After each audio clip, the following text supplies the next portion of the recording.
I'm downloading knowledge, knowledge in my head, studying every word that the Most High said, about this kingdom that's coming and the chosen people that's coming back to the land, say the land of Israel.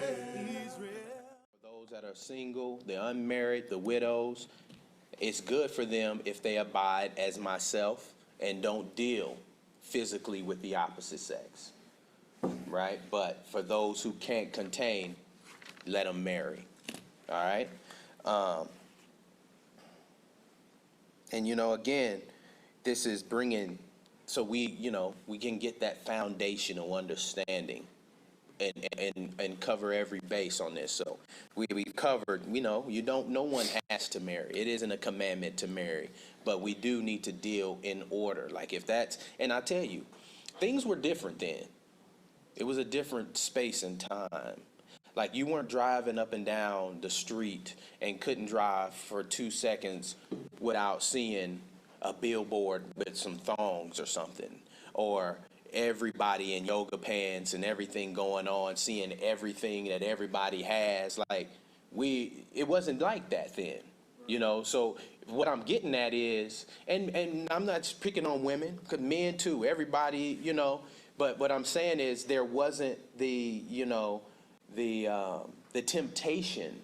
That's why the scriptures tell us to cover our frame, to keep yourself covered. And that's how things were in the days of old. Even still now, when you go to different places who deal more similar and more in tune to the spirit in the times of old, it's very common. Just like how it's a little over the top. Some how some of the Muslim women, but that's where that comes from. So of course, what I'm getting at is it was a little bit more, it was easier to maybe deal and not have those urges and those temptations, where we live in a time where, let's be frank, these things, it's a lot, it's a whole nother environment, so if that's something where you can't contain,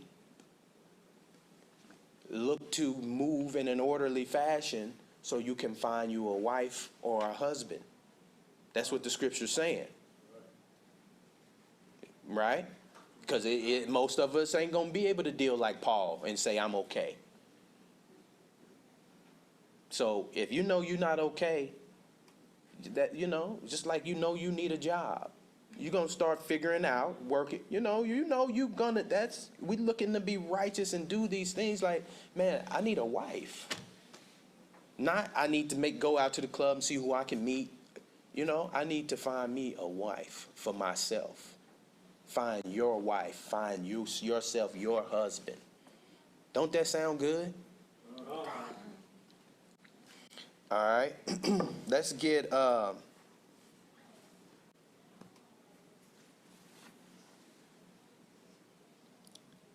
let's go to Genesis 24, because here because this is what'll happen a lot of times too. When we come into this truth, because there's so much information coming. I mean, man, it's a lot where you just start wiping off the soot out of your eyes, and you're like, wow, this isn't that. This is what's, and we start learning all these different things. We're gonna get Genesis 24 and 67. Because I've seen it many times where this scripture people will read this scripture, or it'll be brought out, to show that, hey, see, they had sex. That's his wife, right? And that's what we're going to read. Let's just go ahead and read it for me. And I'm not reading this to say it's not true. It is true, but what we're also going to do is go back and get the full context, because that's not it. It wasn't just bada boom, bada bing, married, and that's the whole story. Okay, Genesis 24 and 67. Go ahead and read it for me. Genesis chapter 24, verse 67. And Isaac brought her into his mother Sarah's tent. Isaac brought her into his mother Sarah's tent. Go ahead. and took Rebekah, and she became his wife, and he loved her. And Isaac was comforted after his mother's death. Right. So you see that? Isaac brought her into his mother's tent and took Rebekah. And people will explain, yeah, when he took her and they became one, they laid together. And she became his wife. So it's like, there's that understanding. Boom. He took her and now it's his wife. Right? That is true, but that's not it. And he loved her, and Isaac was comforted after his mother's death. We're going to go back and read this in entirety. We're going to stay right there in Genesis, and we're going to go to the first verse, chapter 24.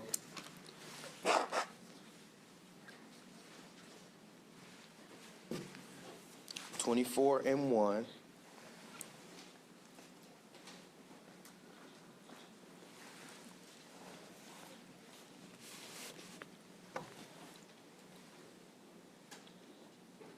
All right, go ahead. Genesis chapter 24, verse 1. And Abraham was old and well stricken in age, and the Most High had blessed Abraham in all things. And Abraham said unto his eldest servant of his house, that ruled over all that he had, Put, I say thee, thy hand under my thigh. And we know, it goes without saying, that Abraham is a man of the Most High. Okay, go ahead. Which sets a precedent of itself as we dealing with this marriage. Remember that it's through the Most High first. Go ahead. Verse 3. And I will make thee swear by the Most High, the higher of heaven and the higher of the earth, that thou shalt not take a wife unto my son of the daughters of the Canaanites, among whom I dwell. So he's talking about, you see, there's already some order in place. Here's the father talking about his son and who he's going to marry. And this is in a situation of a man. We haven't even got to the woman. Right? So he's not even a part of the conversation. His father is starting to figure out who he can marry. Saying he's a man of the father, and what is his concern? He needs to marry a woman of the father. Right? Go ahead. He's like, don't give him a daughter of the Canaanites, knowing that they deal with other gods. That's why he's saying that. All right, go ahead. Verse 4. So you see already, we a verse in, and the son hasn't even been brought to the table concerning the marriage. Isaac, his father is talking. So it wasn't. You see already, it wasn't just, oh, he took a woman. They laid down in this sex and it's over and they married. There's more to this story. Go ahead. Verse 4. But thou shalt go unto my country, unto my kindred, and take a wife unto my son Isaac. Mm-hmm. And the servant said unto him, Peradventure, the woman will not be willing to follow me unto this land. Must I needs bring thy son again unto the land from whence thou comest? He's like, she's not going to just come and follow me. I need to bring him with me. Go ahead. Verse 6. And Abraham said unto him, Beware thou that thou bring not my son thither again. Mm-hmm. He's saying you don't need to bring him. Go ahead. Verse 7. The Most High of heaven, which took me from my father's house and from the land of my kindred, and which spake unto me, and that sware unto me, saying, Unto thy seed will I give this land. He shall send his angel before thee, and thou shalt take a wife unto my son from thence. He's giving it to the father. You see who he's recognizing? What verse was that? 7. Verse 7. And the Most High God of heaven, the one who took me, the one who the one who, like, you see the trust he's putting in the father? He's like, nah, you don't need to take him. He's going to bring a wife unto my son from thence. All right, go ahead. Verse 8. And if the woman will not be willing to follow thee, then thou shalt be clear from this my oath. Only bring not my son thither again. Mm-hmm. So he's like, if the Most High doesn't bring that forth, then you're free. You're free from this oath of what I'm, that I just had you swear what I wanted you to go do. If the Most High don't bless it, okay, then that's fine. Go ahead. Verse 9. And the servant put his hand under the thigh of Abraham, his master, and swore to him concerning that matter. That was a symbol of, a pledge to someone when he said he put his thigh, or like we would say a pinky square or something. That's what it's doing. That's what he's talking about. Go ahead. Verse 10. And the servant took 10 camels of the camels of his master and departed, for all the goods of his master were in his hand. And he arose and went to Mesopotamia, unto the city of Nahor. Verse 11. And he made his camels to kneel down without the city by a well of water at the time of the evening, even the time that women go out to draw water. Verse 12. And he said, O the Most High, my power, of my master Abraham, I pray thee, send me good speed this day, and show kindness unto my master Abraham. And even to the fact of what he's taking, like he's taking 10 camels and all these things to kind of represent and show. Because it was another thing then to, you had to show you can take care of my daughter before I give her to you. But we'll get there. Go ahead. But that's why he's taking these things and to represent his master, Abraham, and the family that he's representing. Go ahead. Verse 13. Behold, I stand here by the well of water, and the daughters of the men of the city come out to draw water. And let it come to pass that the damsel to whom I shall say, Let down thy pitcher, I pray thee, that I may drink. And she shall say, Drink, and I will give thy camels drink also. Let the same be she that thou hast appointed for thy servant Isaac, and thereby shall I know that thou hast showed kindness unto my master. And we're going to read through this. I'm not going to keep stopping him. But you see what he's looking for in this woman. He said, he's looking for someone kind. Like if she first offers to, to get fetch water, not only for him, but then just offers up, say, hey, I'm going to get some water for your camel too. He's like, that's going to be the woman. If she just come out of the blue and do these things, showing patience and kindness and consideration and that motherly, to be a good mother, to care, right? So that's what he said. And then I'm going to know that the Most High is showing kindness to my master. Go ahead, 15. Verse 15. And it came to pass, before he had done speaking, that, behold, Rebekah came out, who was born to Bethuel, son of Milcah, the wife of Nahor, Abraham's brother, with her pitcher upon her shoulder. And the damsel was very fair to look upon, a virgin, neither had any man known her. And she went down to the well, and filled her pitcher, and came up. One other quick thing I want to point out. And the damsel was very fair to look upon, a virgin. This means she was of age to marry. Remember, we went into this before. She was ready to produce children. She was in her flowers. That's what he was saying. Because if he was saying what we understand this word to mean today, he wouldn't follow it up with, neither had any man known her. Just more proof on top of the virgin birth of Christ. When they call Mary a virgin, that doesn't mean she hadn't been with a man. Because he says she was a virgin and, right? Okay, go ahead. Verse 17. And the servant ran to meet her, and said, Let me, I pray thee, drink a little water of thy pitcher. Mm-hmm. And she said, Drink, my lord. And she hasted, and laid down her pitcher upon her hand, and gave him drink. And when she had done giving him drink, she said, I will draw water for thy camels also, until they have done drinking.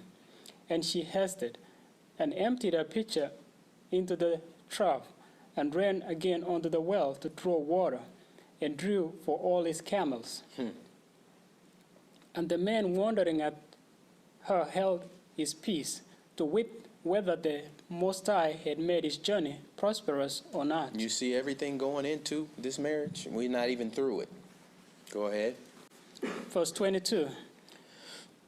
And it came to pass, as the camels had done drinking, that the man took a golden earring of a half a shekel weight, and 2 bracelets for her hands of 10 shekels weights of gold, and said, Whose daughter art thou?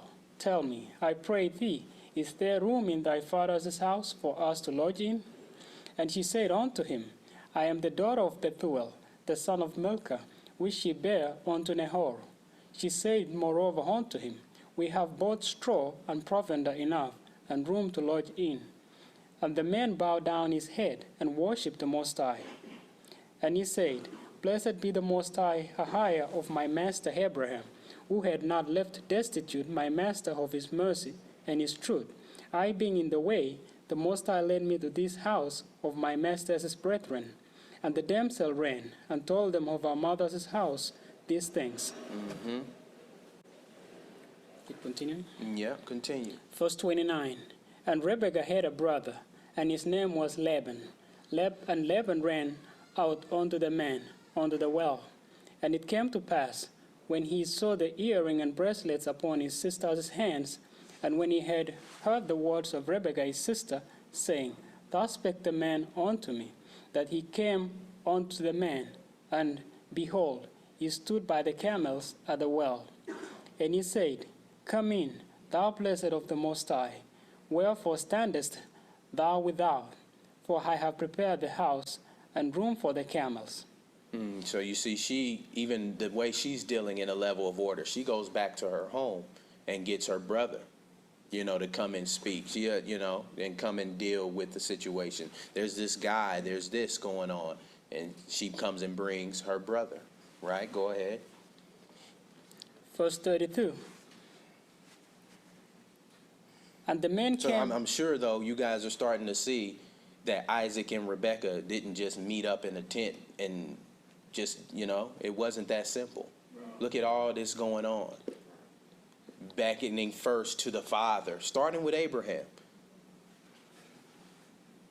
And a righteous commitment already in mind and in place. It isn't, anything but. So that this is all going into a marriage. Go ahead. Verse 32. And the man came into the house, and he ungirded his camels, and gave straw and provender to the camels, and water to wash his feet, and the men's feet that were with him. And there was set meat before him to eat. But he said, I will not eat until I have told my errand. And he said, Speak on.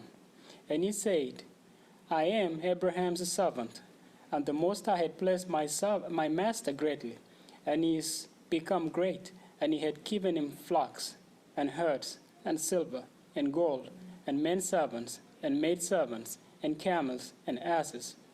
He's letting it be known the stock that he's coming from and who he's representing, and how they, are able to, what they have as provisions as well. It's so much going on in this story, just the order of the servants, and I'm not going to eat until, being upfront, honest as a representation, because they don't know it yet, but he's about to ask for their daughter.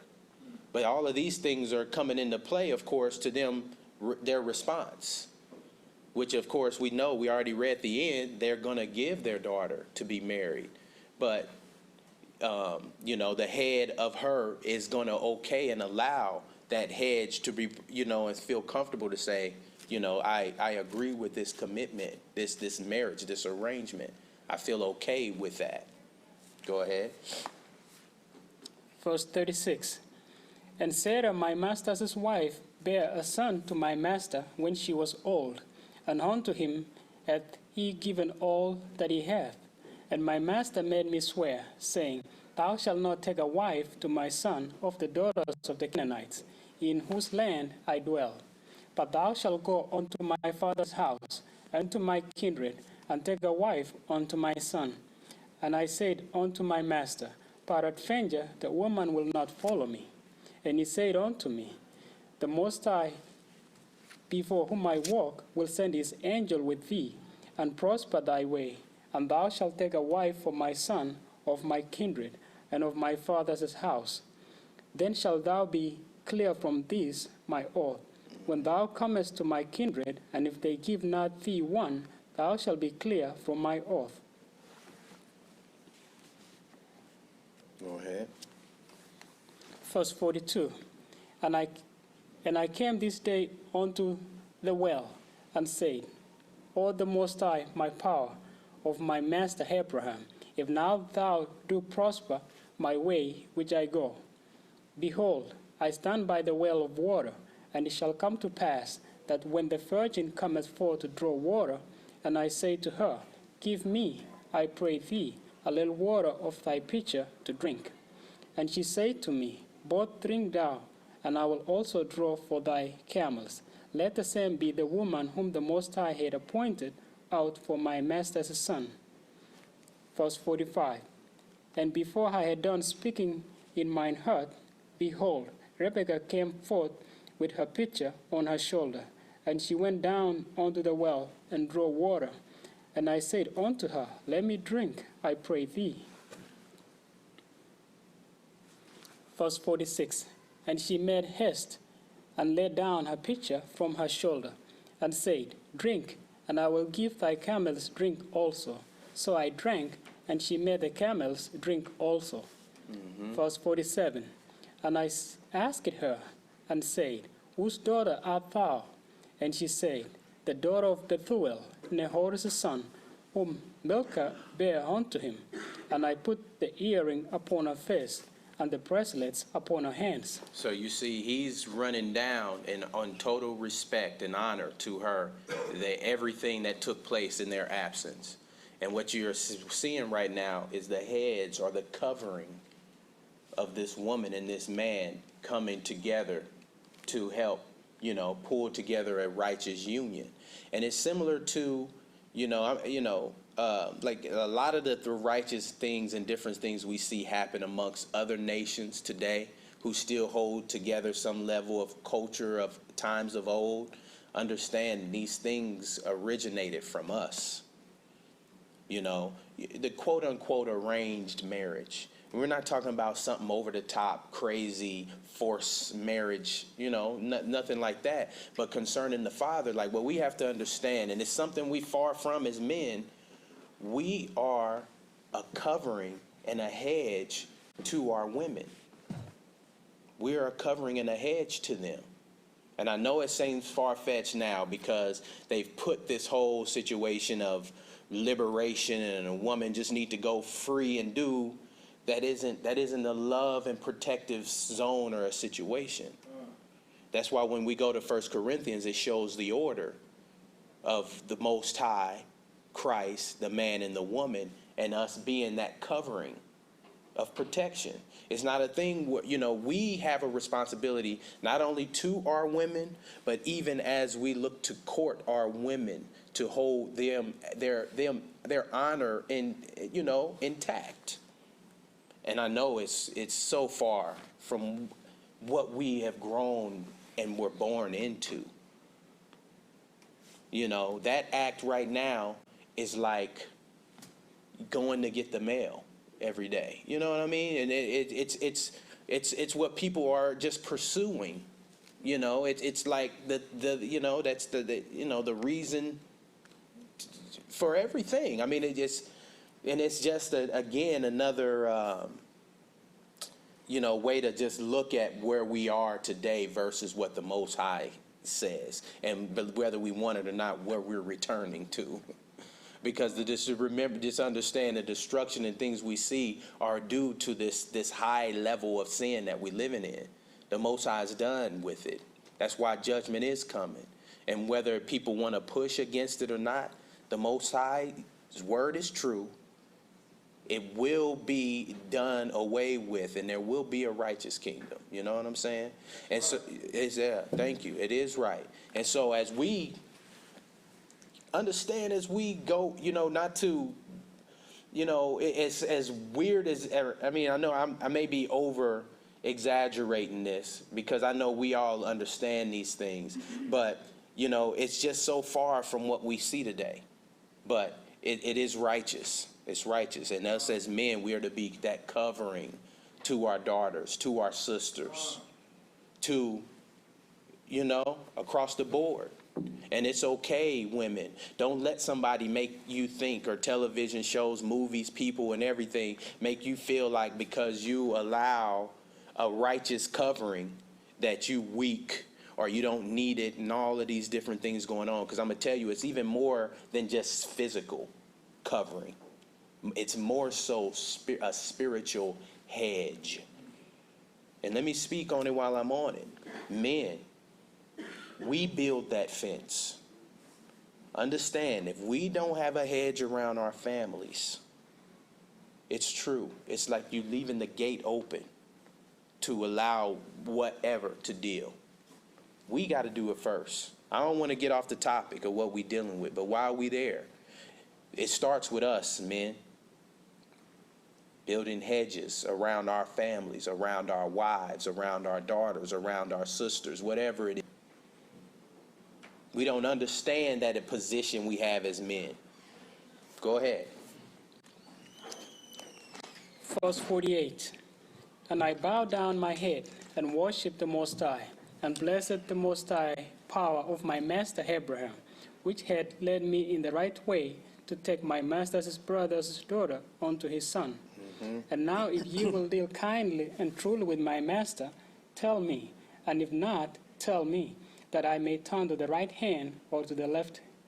Then Laban and Bethuel answered and said, the thing proceeded from the Most High. We cannot speak unto thee good, bad, or good. Behold, Rebekah is before thee. Take her and go, and let her be thy master's son's wife, and as the Most High had spoken. And it came to pass that when Abraham's servant... And you see, he found what he was looking for, a family that also believes in the Father. They say, well, let it be the Most High's will. You were righteous people depending on what the Most High is putting in order.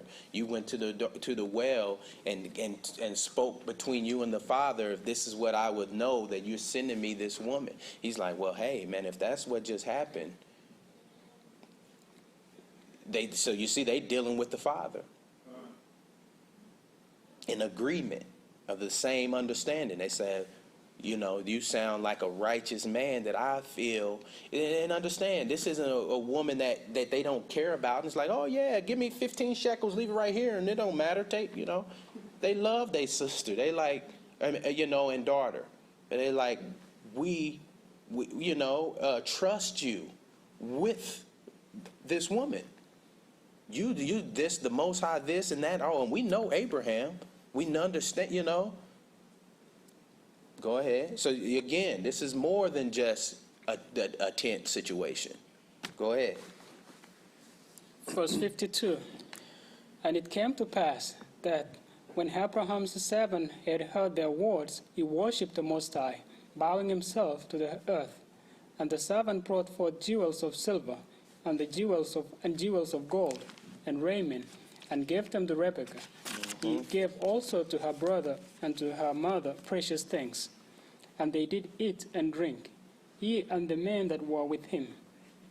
And they tarried all night, and they rose up in the morning. And he said, send me away unto my master. And two, let me say, I know, as I was saying, many of us, as we are learning these things, it isn't always in place.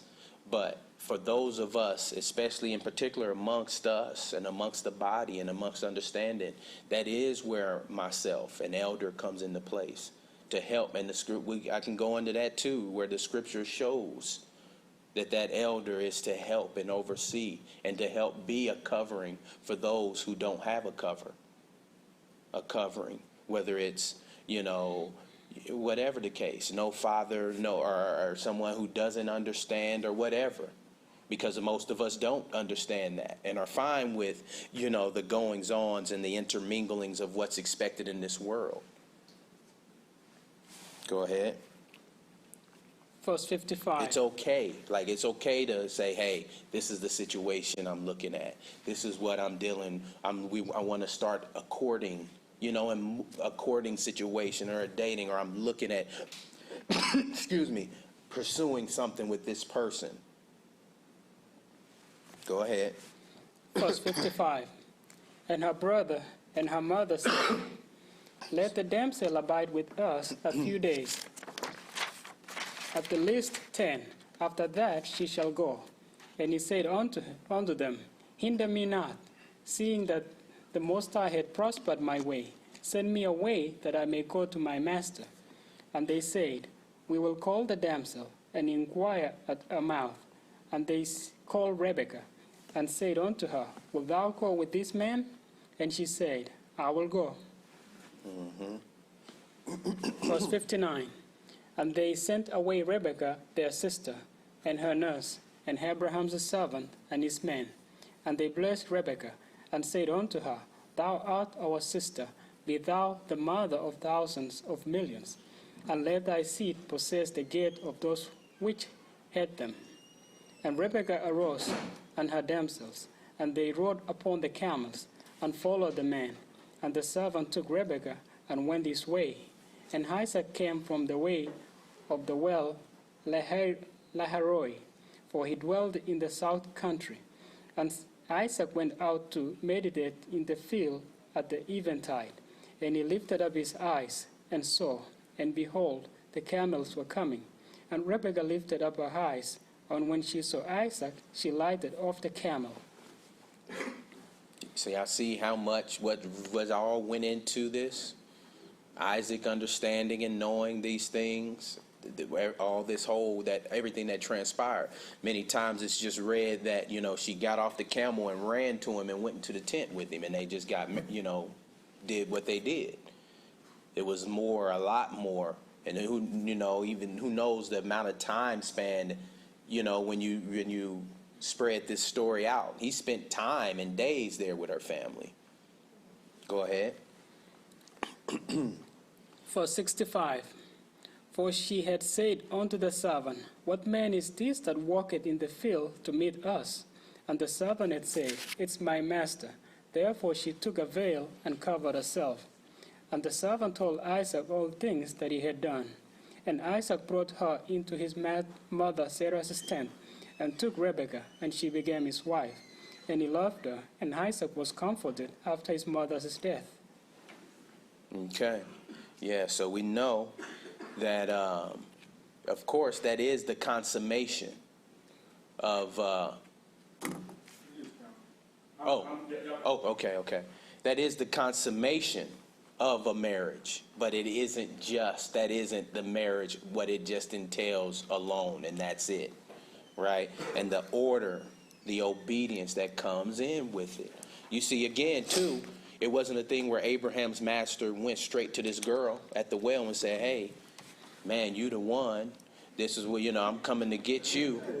You just did what the Most High said. He was like, he didn't say nothing about, she didn't have no clue what was going on. He know, in respect to her, he needed to go talk to somebody else.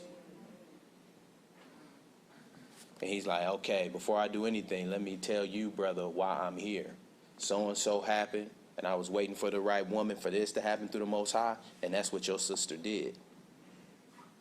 And they discussed it. It's like she in the room or not, they talking about what's better for her, protecting her, right? So it's not enough, just to be Hebrews and, oh, this is what it is. It's more to it.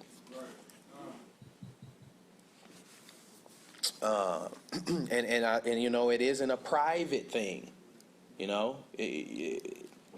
it's not sliding numbers and secretly getting, that's not the zone.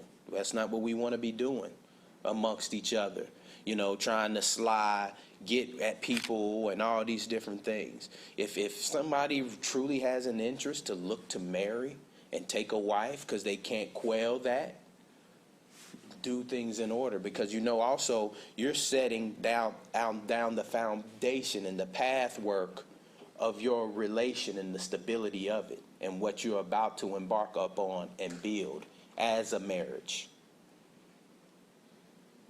So that's an important time, an important to just deal in order.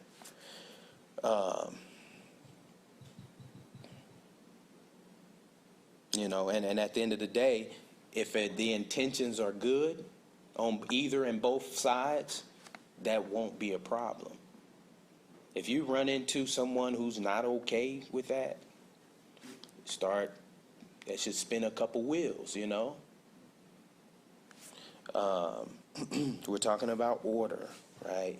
Obedience, being that royal nation of priests and that example to the world. That's us. I know it takes some time to get it, and I like to say it and say it and say it again, because we've been told that we something else for so long. We are the royal priesthood. We are the examples that will rule the world. Like, that's real. Right.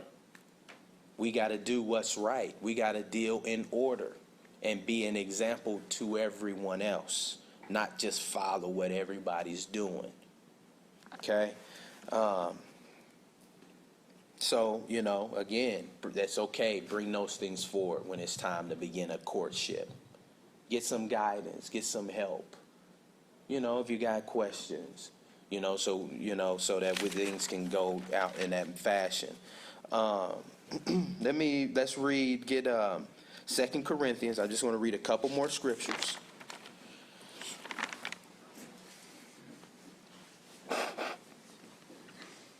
And this is something is so important. It's something I'm also going to add into, like, in our new membership. So as people come in, people can know and understand this, because this is a vital, important piece for people to know.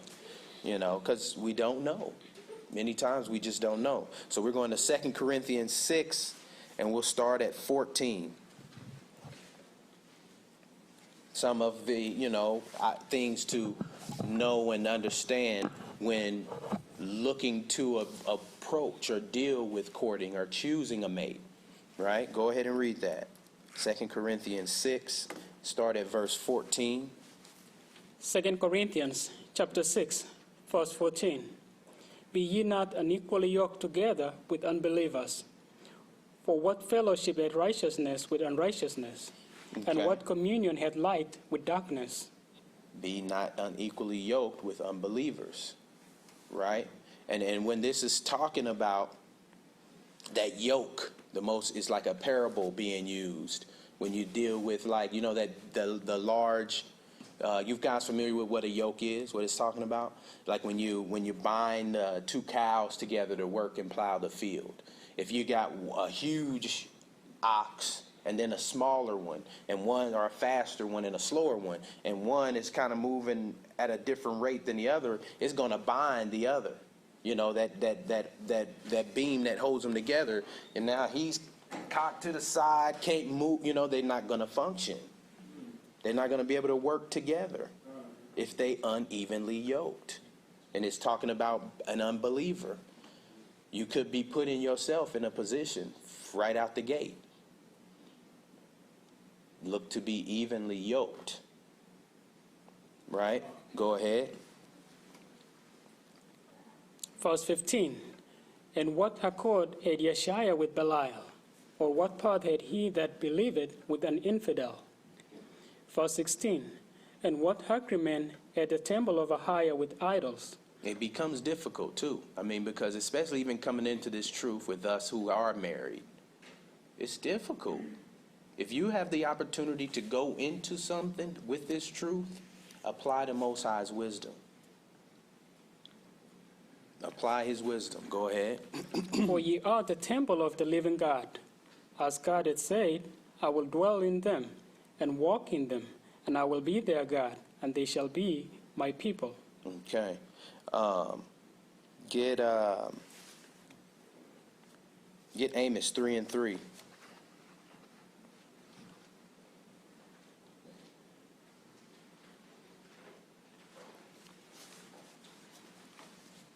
This is something, again, instituted by the Most High. We got to deal with him according to it. Amos 3:3. Amos chapter 3, verse 3. We see that Isaac and Rebekah were evenly yoked.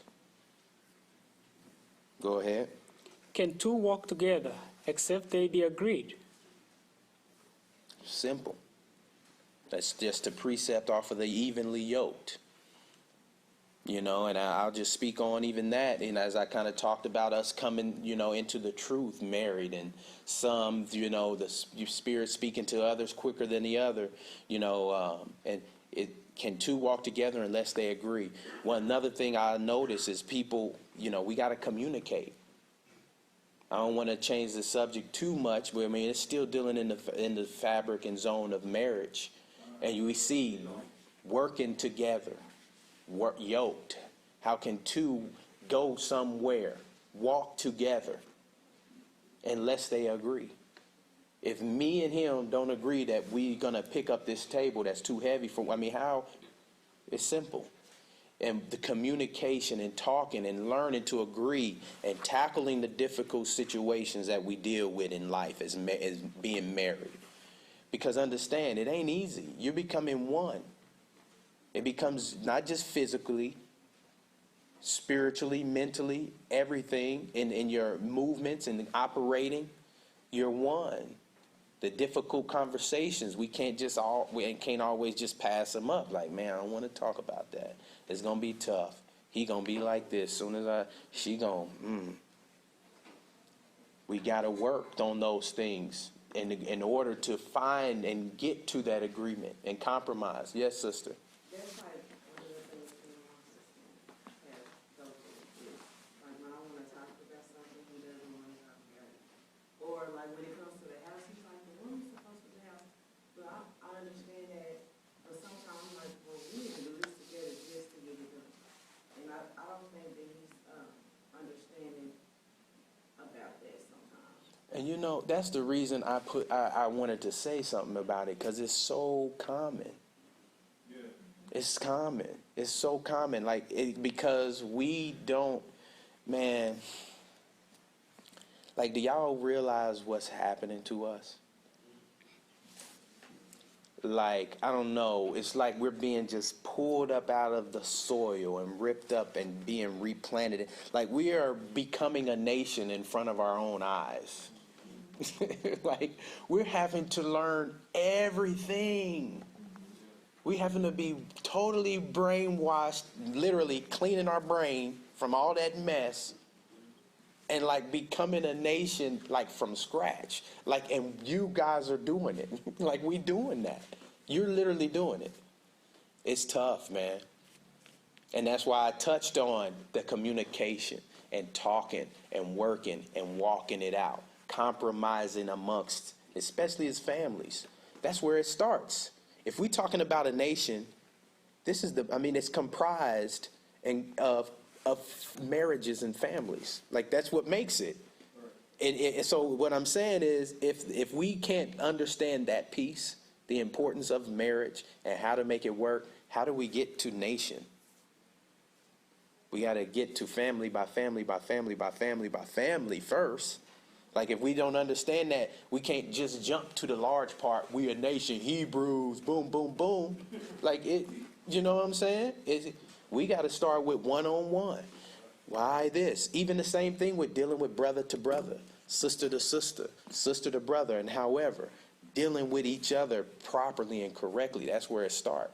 But that family unit is so key in strength. It's a process. It's a process, and it is full of compromise. It's two. It can't never just be one person's way all the time. We got to meet each other, and sometimes we got to meet each other even when we right. Just go ahead and be patient and meet them, you know, and pick the battles. That may be something we may have to incorporate into our activities / Wednesdays, even if it's once a month, some type of marriage situation. Couples, you know, we're going to have, that might need some attention. We may have to do that. So, you know, but that order, and men, hey, get Proverbs 31:10. To have a woman of the Most High, and not to discount a man, because a man of the Most High, these things are precious. Don't forget what you got in your home. especially if you have a man or a woman trying, looking to press to that mark and do what's right. Man, hey, you got something. Just because every time they stumble or make a mistake, don't take that as an opportunity to kick, to throw dirt on them and watch them while they down. Understand what you have in someone seeking the Father, man or woman. Read that Proverbs, 31 and 10, yeah. Proverbs chapter 31, verse 10. Who can find a virtuous woman? For her price is far above rubies. You can't put a price on a spouse that's dealing with the Father. Virtuous is talking about dealing with the virtues of this book.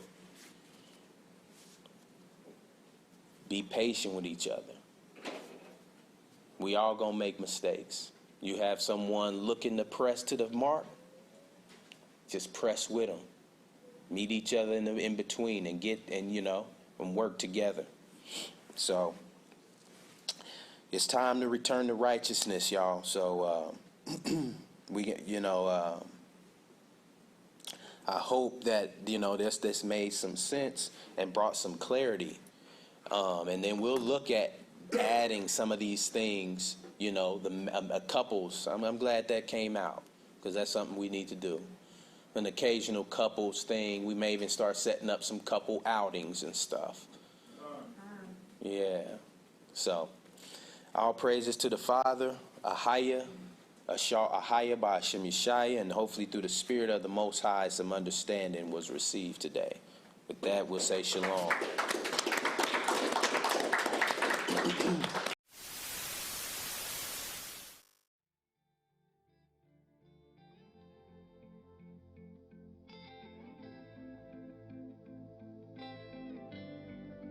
You stretched out your hand and lifted me away. Your glory fills the air. I humbly in praise. Then I felt unworthy, but you whispered in my ear and said, behold my wonders.